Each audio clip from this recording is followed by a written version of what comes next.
Did you have a solid summer season of growing? Are you feeling a little burnt out? Did you listen to last week's episode where I was telling you all about the different fall vegetables you could grow and thinking to yourself, oh boy, that sounds really great, but I am just really tired. So if you're feeling a little burnt out from the summer season, this episode is going to be for you. We are going to talk all about the different tasks that are restorative, nourishing our bodies, our minds, our spirits can take a rest while our spaces continue to thrive. In this week's episode, we're going to talk all about the fall tasks for the weary summer grower, things that you can do to keep your growing space working for you while you put your feet up, take a little rest, nourish yourself. Life is good. You guys ready to get started? Welcome to the Growing Space Podcast. I'm your host, Farmer Erin, owner of The Patio Farmer, and I believe that no matter what size space you have, you can grow food at home. Tune in each week as I share my best tips, tricks, and encouragement pertaining to homegrown edible plants. I am here to support your food growing journey. If you listened to last week's episode, then you'll know that I absolutely adore the fall season. I love the crisp air and all things pumpkin. Seriously, all things pumpkin.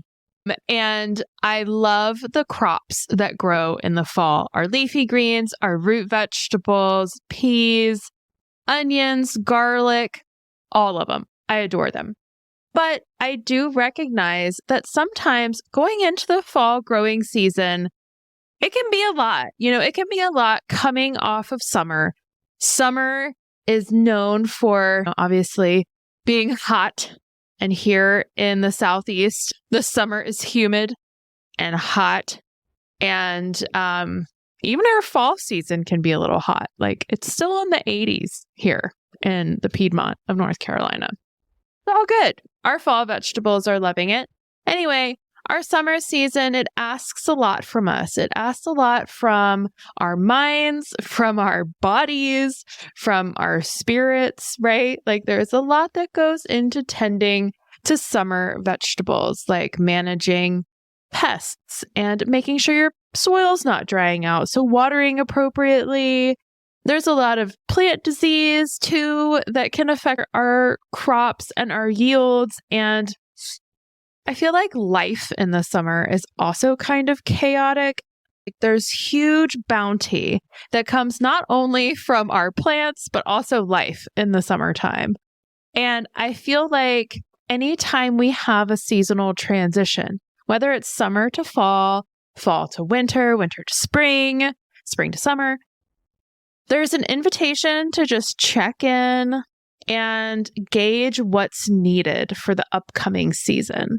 And engage with that transition as it feels appropriate to you.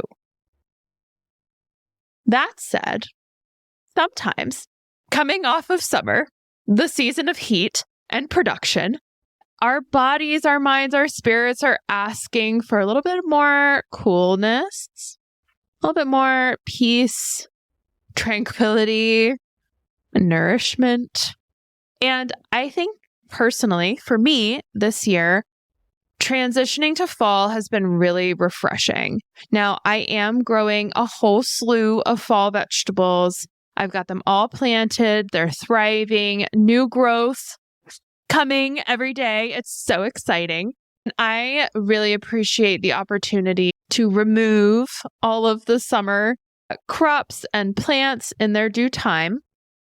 I don't like to rush my plants, but when they're ready, to pull those plants, return them to the earth, return them to a compost pile, revitalize my soil by adding some nutrients, some plant food, some compost, and then planting or sowing a fall round of vegetables. For me, this is nourishing because I am able to plan ahead for the winter. I have pretty significant seasonal affective disorder or depression or whatever, seasonal affective depression, seasonal depression. I feel like depression is kind of a strong word for how I experience winter, but it definitely gets to me. The gray skies get to me, the clouds, the chill, the bare trees, the lack of green. Green's my favorite color, as you could probably guess, but it really gets to me. And so having my raised beds and my containers full of fresh vegetables that I can go just spend time with, check on them, harvest from them, feed my body with nutrient-rich greens and root vegetables throughout the winter and into spring, that is where I find nourishment in the fall. For you, that could look different. We don't always have to be pushing and driving and growing to have your growing space be productive. So just take a moment to breathe, feel a little rejuvenated today and take what you need, right? And if you're feeling the need to take a rest, if you're feeling the need to kick your feet up a little bit as we move from the equinox to the solstice, the winter solstice, then that's great. One of my favorite farm sayings is that you need to find what works for you and what works for your space. Some things that work for you are going to always work for you. Same goes for your space. Other times, you might just need to check in and ask yourself, what's going to work for me right now? What's going to work for me in this season? And feel free to modify accordingly. I want to spend time on 3 primary tasks. These are things that you can be doing that are kind of passive. I find them very cathartic, very encouraging, and productive for your space. And these are things that are tangential to growing fall vegetables. So even if you are, fully loaded with your fall crops, that's great. You can still practice these different tasks in tandem with growing your fall veg. The first task is pruning perennial plants in particular. So that was quite the alliteration there. Pruning perennial plants in particular is task 1. Sorry, total goofball over here. The second task that we'll talk about is composting and ideas for getting started with a compost pile. Great fall task, great passive, yet extremely beneficial practice to consider. And then our third task is going to be planting garlic. Just going to briefly touch on composting and planting garlic in today's episode, because later this month and next month, I'm going to do a whole podcast episode specifically on planting garlic and how to tend to garlic and discussing how garlic grows and the different ways that you can harvest garlic, the different types of garlic. Anyway, I have so much to talk about on garlic. So today we're just going to introduce it. We're going to talk about why it's such a restorative, delightful fall task. And then we're going to do the same for composting. Y'all, I have so much to share on composting. Oh! And this is also a little bit of a tease for next week's episode. Next week's episode is going to be all about saving leaves, or just more sustainable, thoughtful ways of interacting with the leaves that fall from the trees. And I've got some ideas and tips for you to consider as you are watching all of those beautiful golden, amber, bronze leaves turn and fall from their trees. But anyway, that's kind of a tangent. I also get on tangents, y'all. That's cool. Whatever. I'm glad you're here. Thank you. Pruning perennial plants, starting composting, and planting garlic. Those are the 3 tasks that we're going to focus on in today's episode for fall tasks for the weary summer grower. Let's go ahead and jump on in. First, I do just want to give a little shout out to one of our sponsors. We'll be right back.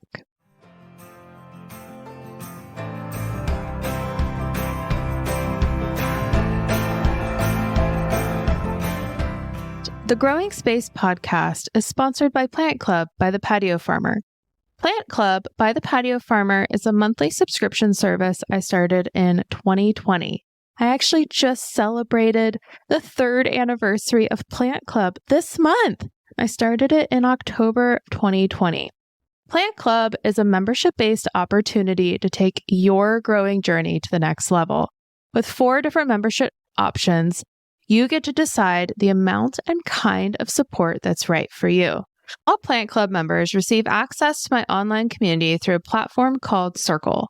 Having access to this platform allows members to share pictures, ask questions, celebrate harvests, and get to know each other. All Plant Club members also have access to free seeds each month, along with information on how to plant and tend to their crops, with seeding instructions and downloadable resources from the Patio Farmers Resource Library. Maybe it's time to join Plant Club. I don't know. Plant Club membership starts at just $14 a month. You can join Plant Club today by visiting my website, thepatiofarmer.com/membership. Now, where were we? Our first fall task for the weary summer grower is pruning perennial plants. Now, if you're new to growing food at home, or if you're even just new to tending to plants, maybe it'd be good to back up and introduce the word perennial. So perennial plants are plants that come back year after year to grow and produce for us. Sometimes perennial plants are evergreen, and sometimes they die back in the fall. Totally normal for them to die back. And then the same plant will return in the spring to grow again. Now, most of our edible plants are actually reseeding annuals. An annual plant is a plant that grows just for a season. I know, kind of weird terminology here. You might think an annual plant is one that lives all year round. No. Annual plants, they just grow for a season and then they produce a seed. So it's not the same plant that returns. Instead, each plant produces seed, which is then how a new plant grows. Like I said, most of our edible plants are going to be reseeding annuals, and a handful, or actually, a good portion of our edible plants are perennial. A great example of an evergreen perennial edible is rosemary. Rosemary, lavender, sage. A lot of our culinary herbs are perennial plants. Chives are also perennial. Chives, though, will die back in the fall and then return again in the spring. Other perennial edible plants include our fruit trees, our berry bushes, asparagus, cardoon, artichoke. There's tons. And so in the fall, we have an opportunity to spend some time with our perennial plants that are here with us for the long run and invest in them. A great thing to do in the fall is to prune back your perennials. Most of the time when you're pruning, you want to wait until it's a little bit later in the fall, maybe like the end of October, early November. Make yourself a nice little cup of tea, get your pruning shears or your little snips, and maybe some gloves. That might be a good time for some gloves. They can be sometimes your perennials are a little pokey. Looking at you, raspberry. Yeah, you're a little pokey. That's okay. We love you. It's fine.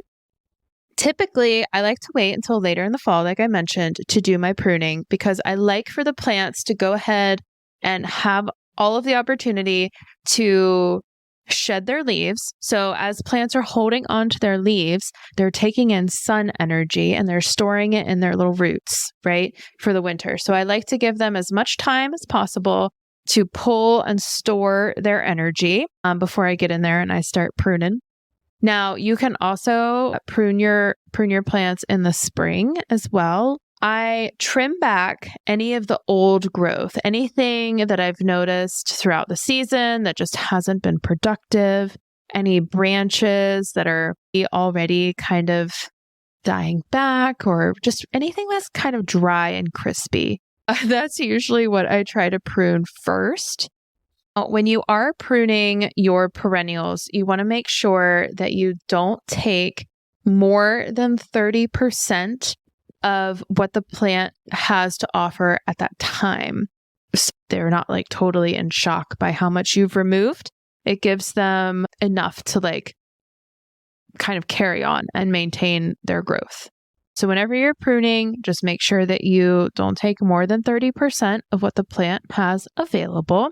By pruning, by cutting back the parts of the plant that no longer are serving it, you're giving them the opportunity to grow new growth. You're giving the roots an opportunity to reset, which is great to do going into winter, but you're giving the whole plant just an opportunity to check in and redirect energy into places where it can be more productive for you and you get more harvests. One thing to talk about briefly is asparagus. Well, I know a lot of people grow asparagus at home. I love asparagus. It is so beautiful and lovely. I just love its little frondy fronds. When you go to prune asparagus, you want to wait until all of the frondy fronds are brown. And you cut those fronds anywhere from 4 to 6 inches above the soil line. And then you just leave them be until spring, and then they'll regrow. 3 things to do after you prune. You want to feed your perennials with an all-purpose plant food. I like using a plant-based certified organic plant food. My favorite is from a local farm here in Charlotte actually, they're just down the road. They're in Monroe. So down the road from Charlotte in Monroe is a farm called Windcrest Organics. Mary Roberts is the owner of Windcrest, and she is just wonderful. I love her so much. And she makes her own plant food blend. It's called Compost Complete Garden Blend, and it's great for your perennials. So using just a little handful of all-purpose plant food after you prune is great. It'll help encourage the new growth, support the plants, give them a little love.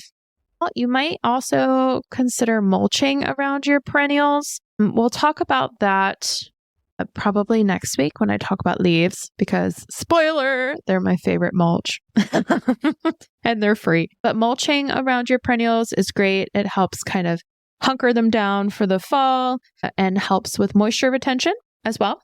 And you probably want to water after you prune. It's just another like nourishing thing to do for your plants.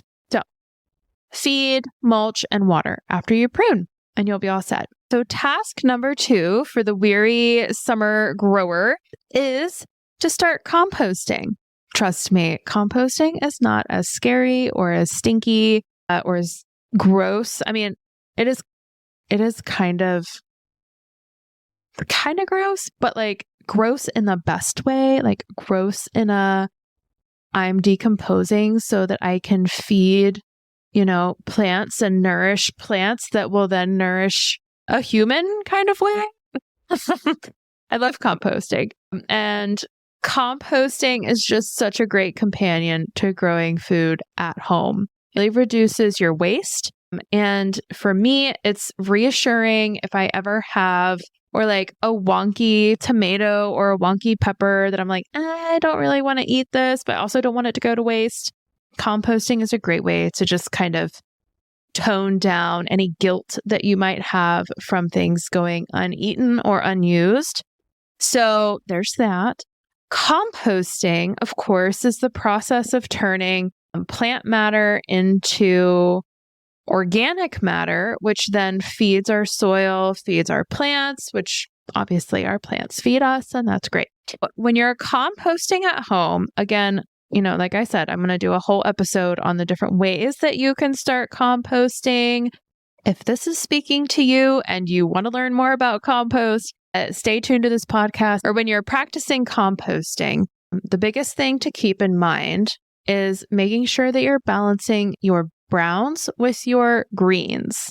For browns, are things that are high in carbon. Brown to add to your compost pile are going to be cardboard, leaves. Again, spoiler for next week's episode on why leaves are so great to hold on to.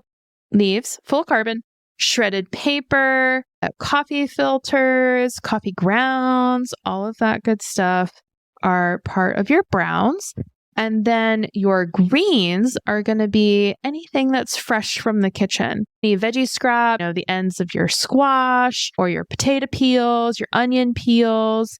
Eggshells are great, like the seedy parts of your peppers. Any plant-based material coming from your kitchen is great to add to any compost pile. The list is seemingly endless. You can also put your plants. Yeah, plants are considered greens. Your weary tomatoes, your weary peppers, your eggplant, your okra. Plants that you do not want to put in your compost pile are weeds. No weeds. Don't put any weeds in your compost pile ever. No weeds, especially no weeds that have gone to seed. Bad, bad, bad. Don't do that. Trust me. Because then when you go to apply your compost later on, you don't want to have weed seeds in your compost that you're then putting in your lovely, hopefully weedish, free-ish space. You also don't want to put any plants that are diseased or like what you would consider infested with any pest issues. If you pull your tomatoes and they're just covered in tomato hornworms, don't put those in your compost pile. Those are not good worms for your compost. Don't do it. If you suspect a fungal outbreak on your tomatoes, like blight or something like that, don't put those plants in your compost pile. Other things to avoid putting in your compost are at least your home compost. This could be different for more industrialized composting systems, but you want to avoid putting any meat, dairy, and plastic. None of that in your home compost. Trust me. Keeping those no-nos out of your compost pile. As well as trying to maintain about 50% brown. Having that right balance of browns and greens helps to control your temperature in your compost pile, the smell of your compost pile, and the presence of beneficial buggies, which when we're talking about decomposition, buggies are wonderful. Bugs of all sorts, big bugs, little bugs, microscopic bugs. We love all the bugs and bacteria and fungi. Ooh, love it all. We'll talk more about composting in a couple weeks, but that is the second option for a fall task. If you're feeling like you want a project that's a little bit more passive and constructive for your growing practice. So now we're on to our third fall task for the weary summer grower, and that is planting garlic. Now, planting garlic is one of my favorite things to do in the fall. Hands down.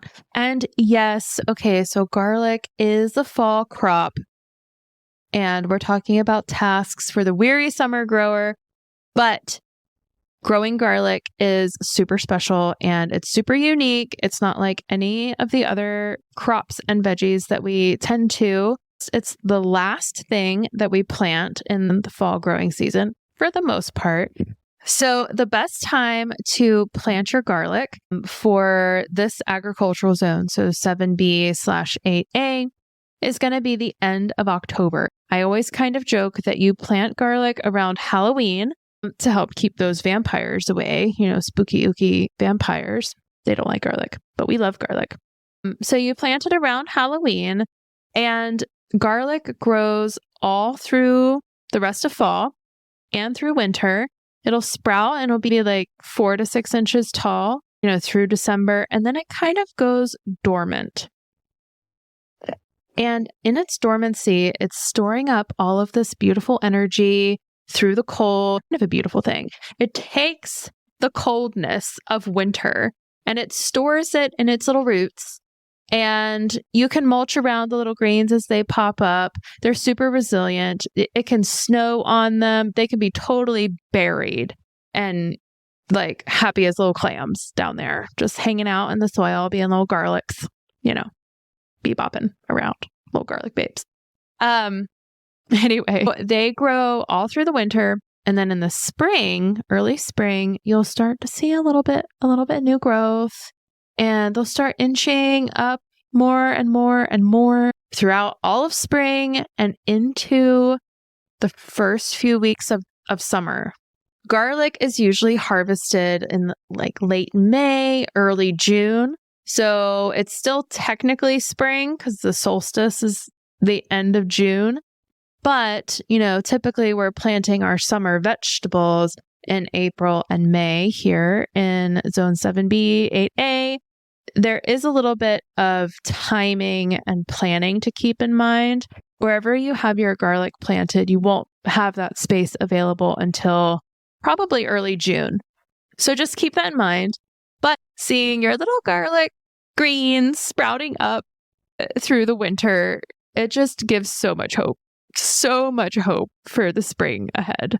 Another great thing about garlic is that it does not take up a lot of space. So it's great for any size space that you have.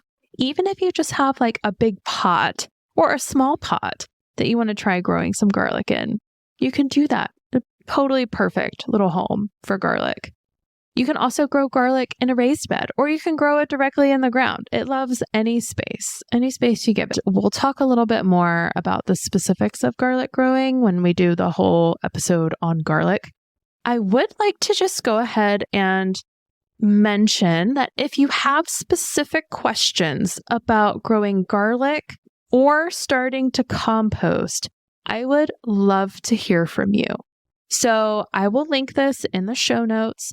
But I created a new email. It's the Growing Space Podcast at gmail.com. And that is the email account that I'm going to use to field all of your questions. So I would love if you have a question about compost and or garlic, send me an email at thegrowing-space-podcast at gmail.com. Again, I'll put it in the show notes. And maybe like in the subject of your email, just mention like, hey, Erin, I have a compost question, or you can just put compost in the subject. Same goes for garlic. Just give me a heads up. That way I can flag it and know that it's for that specific episode.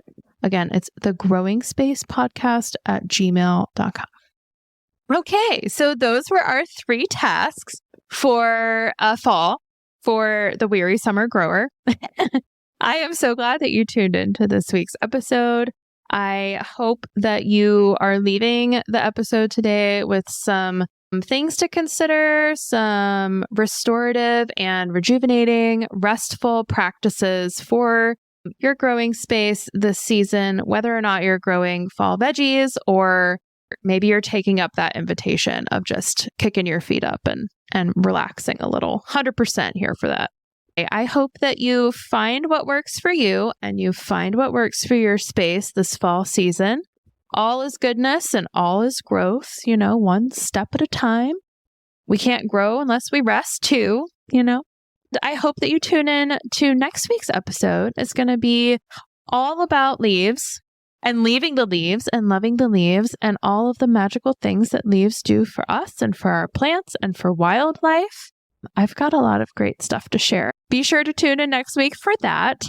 Okay, so if you've listened to previous episodes, then you know that as I close out each week's episode, I share just either a fun fact or a pro tip as part of the sign-off. And this week, I've got a fun one for you.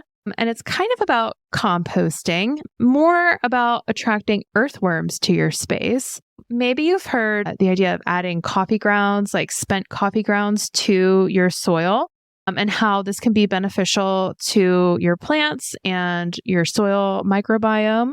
Indeed, it is. It is great to save and sprinkle your spent coffee grounds on your soil. Coffee grounds attract earthworms to your space, which is just such a blessing. You want to see earthworms in your soil, especially your store-bought soil, and adding coffee grounds attracts earthworms. I'm not exactly sure why. They're also coffee addicts. I can appreciate that. I drink lots of coffee. I love coffee. Anyway, as earthworms are traveling through your soil, they are eating and tunneling. So the tunneling helps to aerate and promote better drainage in your soil. And as they eat, they produce earthworm castings or, just earthworm poop, earthworm frass, if you want to be super technical about it.